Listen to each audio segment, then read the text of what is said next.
How to fix GCash Access Temporarily Blocked. If you want to fix your GCash Access Temporarily Blocked or GCash detected suspicious changes problem, then what you need to do is first you need to make sure that you have a stable internet connection. After that, open up your Play Store, go with your search and search for GCash. After searching for GCash, now here you will have your updates. So you just need simply tap on update and update your application. After updating, the problem might be fixed. But even after updating, if that doesn't fix your problem, then you need to open up your settings. Under settings, you need to scroll down a bit and then go with the apps options. Under apps, go with manage apps and then go with search. And here you need to search for GCash. After searching for your GCash, tap on it and then go with clear data, which will be in the bottom, and tap on clear cache. Tap on OK. After clearing your cache, your problem might be fixed.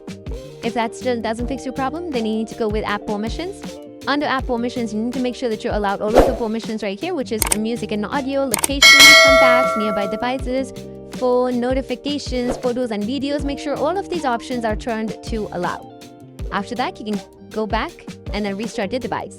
And after restarting, the problem will be fixed. That's it, and if you have any questions, feel free to comment below. Thanks for watching.